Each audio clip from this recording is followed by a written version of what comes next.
ನಮಸ್ಕಾರ, ವಾರ್ತಾ ಭಾರತಿ ಟಾಪ್ 20 ನ್ಯೂಸ್ಗೆ ಸ್ವಾಗತ. ಇವತ್ತಿನ ಪ್ರಮುಖ ಸುದ್ದಿಗಳ ಹೈಲೈಟ್ಸ್ ನಿಮಗಾಗಿ ಇಲ್ಲಿವೆ. ವೆನ್ಲಾಕ್ ಹಾಗೂ ಲೇಡಿ ಗೋಶನ್ ಆಸ್ಪತ್ರೆಗಳು ರಾಜ್ಯದಲ್ಲೇ ಮಾದರಿಯಾಗಿ ಗುರುತಿಸಿಕೊಂಡಿವೆ ಅಂತ ಮಂಗಳೂರಿನಲ್ಲಿ ದಕ್ಷಿಣ ಕನ್ನಡ ಜಿಲ್ಲಾ ಉಸ್ತುವಾರಿ ಸಚಿವ ದಿನೇಶ್ ಗುಂಡೂರಾವ್ ಹೇಳಿಕೆ. ಮಹಾಕುಂಭಮೇಳದ ವೇಳೆ ಮಣಿ ಮಾರಾಟಗಾರ್ತಿಯಾಗಿ ಜನಮನ ಸೆಳೆದಿದ್ದ ಹಾಗೂ ಸಾಮಾಜಿಕ ಜಾಲತಾಣಗಳಲ್ಲಿ ವೈರಲ್ ಆಗಿದ್ದ ಮೊನಾಲಿಸಾ ಅಪ್ರಾಪ್ತ ವಯಸ್ಕಳು ಅಂತ ಬಹಿರಂಗವಾಗಿದೆ. ಈ ಹಿನ್ನೆಲೆಯಲ್ಲಿ ಆಕೆಯ ಪತಿ ಫರ್ಮಾನ್ ಖಾನ್ ವಿರುದ್ಧ ಲೈಂಗಿಕ ಅಪರಾಧಗಳಿಂದ ಮಕ್ಕಳ ರಕ್ಷಣೆ ಕಾಯ್ದೆಯಡಿ ಪ್ರಕರಣ ದಾಖಲಾಗಿದೆ. ಕಮಿಡಿಯನ್ ಕುನಾಲ್ ಕಾಮ್ರಾ ಅವರು ಮಹಾರಾಷ್ಟ್ರ ವಿಧಾನ ಪರಿಷತ್ನ ಸಮಿತಿ ಮುಂದೆ ಹಕ್ಕುಚ್ಯುತಿ ವಿಚಾರಣೆ ಸಂದರ್ಭ ಬೇಷರತ್ ಕ್ಷಮೆ ಯಾಚನೆಗೆ ನಿರಾಕರಿಸಿದ್ದಾರೆ. ದಲಿತ ವಿದ್ಯಾರ್ಥಿನಿಗೆ ಕಿರುಕುಳ ನೀಡಿರುವ ಆರೋಪದ ಮೇಲೆ ಗುಲ್ಬರ್ಗಾ ವಿಶ್ವವಿದ್ಯಾನಿಲಯದ ಭೌತಶಾಸ್ತ್ರ ಅಧ್ಯಯನ ಮತ್ತು ಸಂಶೋಧನಾ ವಿಭಾಗದ ಸಿಪಾಯಿ ಹುದ್ದೆಯ ಸಿಬ್ಬಂದಿಯನ್ನ ಸೇವೆಯಿಂದ ವಜಾಗೊಳಿಸಲಾಗಿದೆ. ಚುನಾವಣಾ ಆಯೋಗ ಬಿಜೆಪಿ ಪರವಾಗಿ ಕಾರ್ಯನಿರ್ವಹಿಸಿದೆ ಅಂತ ಆರೋಪಿಸಿ ಮಾಜಿ ಕೇಂದ್ರ ಸಚಿವ ಯಶವಂತ್ ಸಿನ್ಹಾ ತೀವ್ರ ವಾಗ್ದಾಳಿ ನಡೆಸಿದ್ದಾರೆ. ಕರ್ನಾಟಕ ರಾಜ್ಯ ಪ್ರೌಢಶಿಕ್ಷಣ ಮಂಡಳಿ ನಡೆಸುವ ಪರೀಕ್ಷೆಯಲ್ಲಿ ಹಿಂದಿ ಸೇರಿದಂತೆ ತೃತೀಯ ಭಾಷೆಯ ಅಂಕಗಳ ಬದಲಿಗೆ ಗ್ರೇಡ್ ನೀಡುವ ಸರ್ಕಾರದ ಪ್ರಸ್ತಾವಕ್ಕೆ ಸಂಬಂಧಪಟ್ಟಂತೆ ಪತ್ರಿಕೆಗಳ ವರದಿ ಆಧರಿಸಿ ಸಲ್ಲಿಸಲಾಗಿದ್ದ ಸಾರ್ವಜನಿಕ ಹಿತಾಸಕ್ತಿ ಅರ್ಜಿ ವಜಾಗೊಳಿಸಿರುವ ಹೈಕೋರ್ಟ್ ಅರ್ಜಿದಾರರಿಗೆ 1 ಲಕ್ಷ ರೂಪಾಯಿ ದಂಡ ವಿಧಿಸಿದೆ. ಕಾಂತಾರ ಚಾಪ್ಟರ್ 1 ಚಿತ್ರದ ದೈವ ಪಾತ್ರಗಳನ್ನು ಅಪಹಾಸ್ಯ ಮಾಡಿ ಧಾರ್ಮಿಕ ಭಾವನೆಗಳಿಗೆ ಧಕ್ಕೆ ತಂದ ಕೃತ್ಯಕ್ಕೆ ಕ್ಷಮೆಯಾಚಿಸಿ ಬಾಲಿವುಡ್ ನಟ ರಣವೀರ್ ಸಿಂಗ್ ಸಲ್ಲಿಸಿರುವ ಪ್ರಮಾಣ ಪತ್ರದಲ್ಲಿ ಯಾವುದೇ ರೀತಿಯ ಪ್ರಾಮಾಣಿಕ ಪಶ್ಚಾತ್ತಾಪ ವ್ಯಕ್ತಪಡಿಸಲಾಗಿಲ್ಲ ಅಂತ ದೂರುದಾರರ ಪರ ವಕೀಲರು ಆಕ್ಷೇಪಿಸಿದ್ದಾರೆ. ರಸ್ತೆ ಅಗಲೀಕರಣ ಕಾಮಗಾರಿ ವೇಳೆ ಮಣ್ಣು ಕುಸಿದು 3 ಕಾರ್ಮಿಕರು ಮೃತಪಟ್ಟಿರುವ ಘಟನೆ ಕುರಿತು ಸಂತಾಪ ಸೂಚಿಸಿರುವ ಮುಖ್ಯಮಂತ್ರಿ ಸಿದ್ದರಾಮಯ್ಯ ಅವರು ಮೃತ ಕಾರ್ಮಿಕರ ಕುಟುಂಬಕ್ಕೆ ತಲಾ 5 ಲಕ್ಷ ರೂಪಾಯಿಗಳ ಪರಿಹಾರ ಘೋಷಿಸಿದ್ದಾರೆ. ಆಳುವ ಸರ್ಕಾರಕ್ಕೆ ಅವಕಾಶ ವಂಚಿತರ ಪರ ಕಾಳಜಿಯುಳ್ಳ ಹೃದಯ ಇರಬೇಕು ಅಂತ ಗ್ರಾಮೀಣಾಭಿವೃದ್ಧಿ ಹಾಗೂ ಪಂಚಾಯತ್ ರಾಜ್ ಮತ್ತು ಕಲಬುರಗಿ ಜಿಲ್ಲಾ ಉಸ್ತುವಾರಿ ಸಚಿವ ಪ್ರಿಯಾಂಕ್ ಖರ್ಗೆ ಹೇಳಿದ್ದಾರೆ.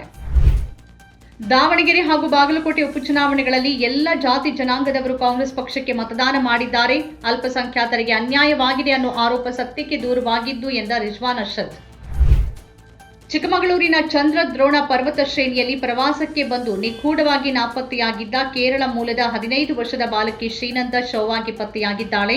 ಪ್ರಸಿದ್ಧ ಪ್ರವಾಸಿ ತಾಣವಾದ ಮಾಣಿಕ್ಯಾಧಾರ ಪ್ರದೇಶದ ಸಮೀಪ ಸುಮಾರು 2,000 ಅಡಿಗಳಷ್ಟು ಆಳದ ಪ್ರಪಾತದಲ್ಲಿ ಬಾಲಕಿಯ ಮೃತದೇಹ ಪತ್ತೆಯಾಗಿದೆ. ದಾವಣಗೆರೆ ದಕ್ಷಿಣದಲ್ಲಿ ಪಕ್ಷದ ಕೆಲ ಹಿರಿಯ ಮುಖಂಡರು ಕಾಂಗ್ರೆಸ್ ಸೋಲಿಸೋಕೆ ಷಡ್ಯಂತ್ರ ನಡೆಸಿದ್ದಾರೆ ಅಂತ ವಿಧಾನ ಪರಿಷತ್ ಸದಸ್ಯ ಸಲೀಂ ಅಹಮದ್ ಆರೋಪ.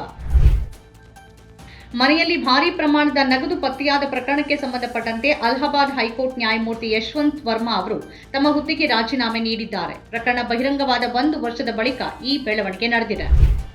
ಅಸ್ಸಾಂ ಸಿಎಂ ಹಿಮಂತ ಬಿಸ್ವ ಶರ್ಮಾ ಅವರ ಪತ್ನಿ ವಿರುದ್ಧ ಬಹು ಪಾಸ್ಪೋರ್ಟ್ ಆರೋಪ ಪ್ರಕರಣಕ್ಕೆ ಸಂಬಂಧಿಸಿ ಕಾಂಗ್ರೆಸ್ ನಾಯಕ ಪವನ್ ಖೇರಾ ಅವರಿಗೆ ತೆಲಂಗಾಣ ಹೈಕೋರ್ಟ್ ಶುಕ್ರವಾರ 1 ವಾರದ ನಿರೀಕ್ಷಣಾ ಜಾಮೀನು ಮಂಜೂರು ಮಾಡಿದ್ದು ಸಂಬಂಧಪಟ್ಟ ನ್ಯಾಯಾಲಯದ ಮುಂದೆ ಅರ್ಜಿ ಸಲ್ಲಿಸಲು ಅವಕಾಶ ನೀಡಿದೆ.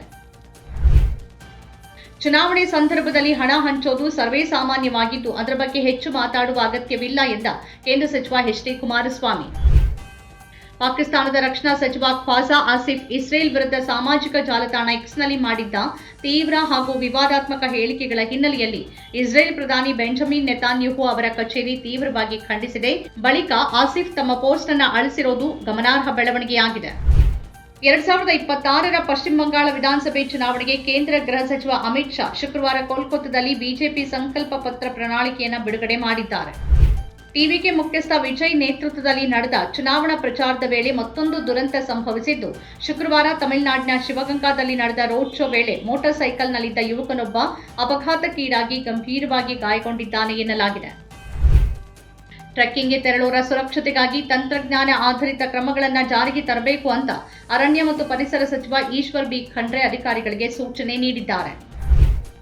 1ನೇ ತರಗತಿಗೆ ದಾಖಲಾಗುವ ಮಕ್ಕಳಿಗೆ 6 ವರ್ಷ ತುಂಬಿರಲೇಬೇಕು ಅನ್ನೋ ಕಡ್ಡಾಯ ನಿಯಮವನ್ನು 2026-27ನೇ ಶೈಕ್ಷಣಿಕ ಸಾಲಿಗೆ ಅನ್ವಯವಾಗುವಂತೆ 60 ದಿನಗಳ ಸಡಿಲಿಕೆ ನೀಡಿ ಸರ್ಕಾರ ಆದೇಶ ಹೊರಡಿಸಿದೆ.